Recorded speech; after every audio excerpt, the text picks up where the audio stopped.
સુરતની પ્રમુખ છાયા સોસાયટીમાં રહેતા મુકેશભાઈ તળાવિયાને રસ્તામાંથી એક બિનવારસી થેલી મળી.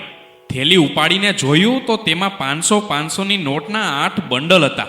પૂરા 4 લાખ રૂપિયા. ભાડાના મકાનમાં રહીને પરિવારનું જીવન નિર્વાહ કરવા માટે સંઘર્ષ કરતા માણસ માટે આ કેટલી મોટી રકમ કહેવાય એ તો આ સ્થિતિમાં રહેતા હોય ને એને જ સમજાય. થેલીમાં આટલી મોટી રકમ જોઈને મુકેશભાઈને સૌથી પહેલો વિચાર એ આવ્યો કે જેના આ રૂપિયા ખોવાયા હશે એની શું દશા હશે. આ રૂપિયા સાચા માલિકને શોધી અને રકમ એમને પરત કરી દેવી છે.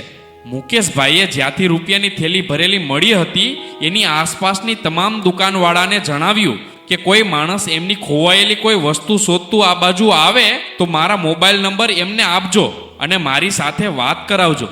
સુરતમાં જ રહેતા અશોકભાઈ મુંજાણીએ ઘર ખરીદવા માટે એમના પત્ની સંગીતાબહેનના ઘરેણાં વેચીને ઘટતી રકમની વ્યવસ્થા કરી હતી.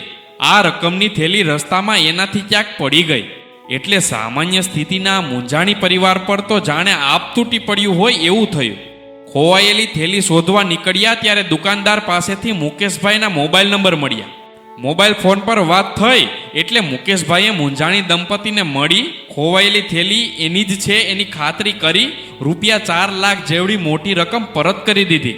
પોતાની પાસે પુષ્કળ સંપત્તિ હોવા છતાં માણસ આજકાલ બીજાનું પડાવી લેવાના પેંતરા કરે છે તો બીજી બાજુ મુકેશભાઈ તળાવિયા જેવા દિલદાર માણસો સંઘર્ષમય જીવન જીવતા હોવા છતાં બીજાની રકમ એમને શોધી અને પરત કરે છે.